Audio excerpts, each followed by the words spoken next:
Welcome to Mythic Mental Mondays. On Mythic Muscle, I often pepper in bits of wisdom, or I'll briefly extrapolate a lesson from the tale we cover. But I don't think that's quite enough. Fitness is a holistic practice. Body and mind, spirit and person. In our fourth and final sub-series of Mythic Muscle, we'll be exploring that principle. Each Monday, I'll share some takeaways I've accrued over the entirety of my exploration of ancient cultures, philosophical undertakings, and some of the tools that have gotten me through the roughest of times. My life certainly hasn't been short of strife, and because of that, I've always wanted to create a tool to help people reorient their perspectives. I won't be blindly spitting axioms and one-liners at you, telling you that you need to be this way or you'll never get ahead unless you do X or Y. That's not really my style. I'm here to help you build yourself up, in more ways than one, of course. There won't be any self-promotion in this series. My hope is someone out there needs to hear something in this episode, and it'd be a shame if that person clicked the link but didn't make it past the intro. If you're looking for some fitness advice, or the usual dramatic retelling of a fable, myth, or folklore, go check out Mythic Muscle, Just the Fit, or Just the Myth. For now, though, let's get into how we can build a Mythic Mental. We can go back in time as much as we'd like, talking about the greatest philosophers man has ever known, but the discourse on them has been unending, whereas comparatively, contemporary philosophies seem to be struck to the wayside. While Chris Bumstead is no philosopher, he is a 5-time Mr. Olympia champion and has coined the ideology of the champion mindset. The champion mindset works for Chris, and I believe even if you have no aspirations to become Mr. Olympia, you can lift values from the champion mindset that will propel you closer to your goals. A bit of history about C-Bum, as it's intrinsically tied to his champion mindset, and he's an amazing ambassador for the sport of bodybuilding. Chris Bumstead competed in his first Olympia as a classic physique competitor at age 22, 6 years ago. At the same age that I currently am now, Chris had begun making history. His first ever Olympia performance netted him second place, only being outclassed by the legendary Breon Ainsley. It's really fun to look back at Chris's early videos and watch him be a starstruck 22-year-old bumping shoulders with the greats. His admiration of the bodybuilding greats and being able to share conversations with them is boundless. He had this air of, I had no clue I'd make it this far, but now I'm here and wow, it's really great. Chris has beautifully documented the entirety of his Mr. Olympia journey on YouTube, yes, all of them. And never once has he shied away from expressing his emotional side. More than that, he's been brutally honest about himself, his performance, and the trials he's gone through to get where he is. Without jumping the gun too far, I think this introspection and honest estimation of oneself is the first aspect of the champion mentality that really separates Chris from the rest. Chris's second Olympia performance is a story of perseverance and strength against the greatest adversity one can face. Chris's own body had turned against him. 4 weeks out from the 2018 Mr. Olympia, Chris had been admitted to the hospital for excessive water retention and what appeared to be every symptom of kidney failure. A bit of perspective for those who might not be totally familiar with the dieting/prep of bodybuilders pre-show. Prep is broken down a bit like this. You have your off-season in which you're allowed to be a lot looser with your diet and a bit less intense with the training. Typically during this period, bodybuilders will attempt to put on weight so as to increase their muscle size prior to leaning down, which will then show that increase in size. This off-season period ends and prep begins at anywhere from 20 to 12 weeks out. Most Olympians will start their prep at 16 to 14 weeks out, and from there they'll begin to dial back their caloric intake, increase their cardio, and ramp up the intensity of their training. In doing so, the competitor quickly begins depleting fat storages, and as they lean down, their body will have a drastically more defined appearance. There's a few consequences of this. It's very difficult to maintain a healthy mental state due to the overwhelming lethargy that comes with maintaining a very low amount of body fat, eating in a caloric deficit far beyond what your body is asking of you, and the general stress of looming competition. B, the body itself begins to deteriorate in a few ways, joints become less insulated with fat and are much easier to damage, tendons are a lot less stable due to the cutting of water and the general wear and tear from hard training. C, oftentimes if a competitor has underlying health issues, pre-existing conditions that have been untreated, or in some cases have been treated but not eradicated, they show up,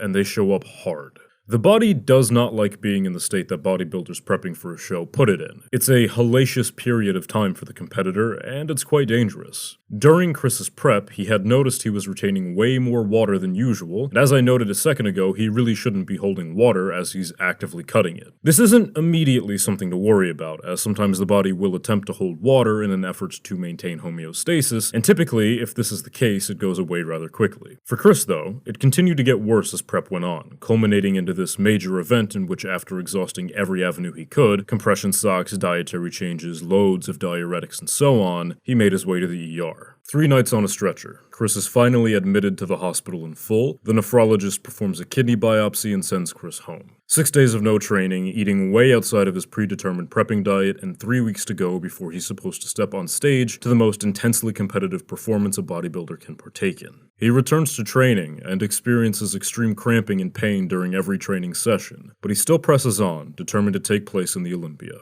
Chris, discouraged, disgusted by his body 3 weeks out from the Olympia, the time when he needs to be the most confident, finds his all-time low, and instead of calling it, he relies on his team. He expresses throughout the entirety of documenting this second Olympia performance his immense gratitude for his family, for his former coach IFBB pro Ian Valliere, and this expression of gratitude is another aspect of the champion mentality. To always, no matter what the circumstance, be grateful for those around you, for the gifts you have been given, and the opportunities you've capitalized on. This gratitude follows Chris everywhere, and it's difficult to find a clip of him in which he isn't thanking his team. 1 week out from the Olympia, Chris gets the result from his doctor. He has an exceedingly rare IgA disorder, in which his immune system has a habit of attacking itself, leading to all of the issues Chris had experienced. This empowered Chris. Understanding what's precisely causing the issue and that it isn't immediately life-threatening allowed him to breathe and kick it into high gear. Chris stepped on stage, mortified of how he looked, stating that his legs were trembling during nearly every pose, and instead of leaning into the anxiety, the fear, the dismay at his own performance, he said to himself, "You're here now. Just enjoy this." Another aspect of the champion mentality is the tendency to the here and now. There is no past, there is no future, there are only the moments in which we exist. Those moments pass you so very quickly if you don't savor them. Despite all of the hell he went through during this prep, he stepped on stage, had to completely wing his posing, which for most bodybuilders is rigidly structured and well rehearsed, and took second place to Breon Ainsley once again. For Chris, he hadn't even expected to place, and when he was called out against Breon, he knew in his heart that he had won. Perhaps not the show, but he triumphed in the eyes of something far greater. In 2019, Chris won his first Olympia, and in his post-Olympia speech to the crowd, some of the first few statements he made were demonstrations of gratitude for Breon and the rest of the competitors on stage. 2020, Chris won his second Olympia, and the first words in his speech were outlining the importance of the mental growth he had gone through over the physical growth. He empathizes with the audience, then provides this absolute unit of wisdom. But it's one of those things where you can learn to grow from it as a human, and as a person, become better, learn that life happens for you and not to you. Chris thanks the show promoters, the fans, his team, the other bodybuilders on stage, and takes home the trophy. 2021, Chris takes home the third Olympia win, and delivers an incredible speech outlining how he had felt such self-doubt and been overwhelmed by an onslaught of negativity. And as he had arrived to the Olympia venue, he felt nothing but pride and accomplishment, leaving the audience with one of his most famous quips. For everyone out there whose dreams are scaring you, dreams make you want to quit. Just don't quit. It's good. Your dreams should be big. They should be scary. Just keep pushing through.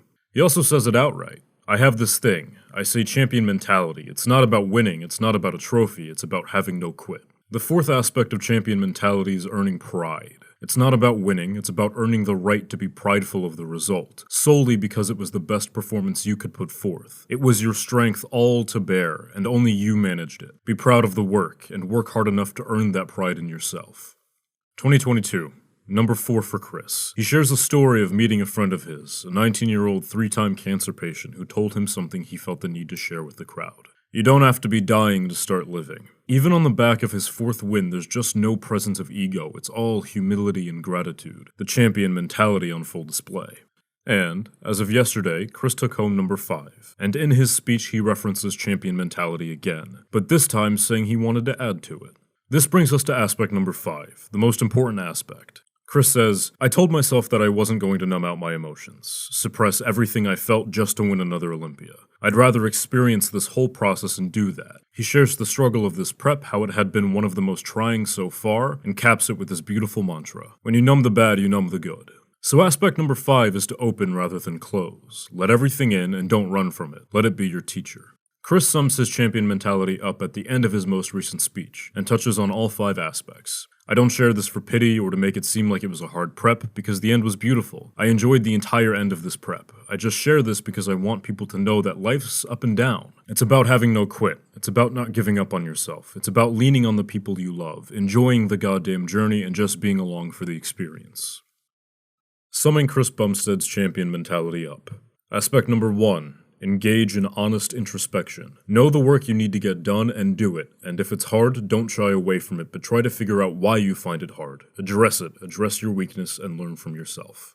Aspect number 2. Gratitude in all things. Pressure is a luxury. Be grateful for it. You are surrounded day in, day out with things that you take for granted. I do too. We all do. We are all granted some aspect of privilege, even if it doesn't feel like it. Would you rather be the person that wastes their energy stewing over the pain and negativity, or would you rather be the person who spends their limited bandwidth focused on the beauty of it all? Aspect number 3. Tendency to the here and now. I said it earlier, but nothing exists except for the moment, and legacy is built from the attention to the moments.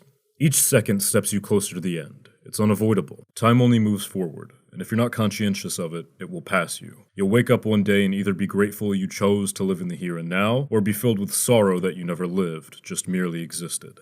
Aspect number 4. Earn your pride. The work you put in is a reflection of your character, not the result of the work. The journey is the reward. The win or loss, it's merely a capstone for the journey. Growth is the greatest boon that one can ever seek, and you don't grow by winning, you grow by learning what it takes to win. You learn what it takes to win by losing. Take pride in your effort, because that is something no one can take from you and no one has control over but you. Aspect number 5. Open rather than close.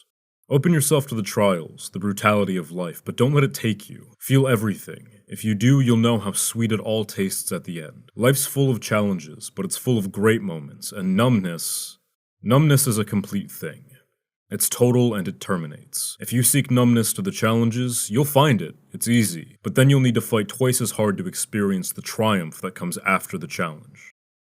These 5 aspects brought Chris Bumstead 5 Olympia wins. I'm grateful to be able to share his wisdom with you, and hopefully you take at least one of these aspects to heart.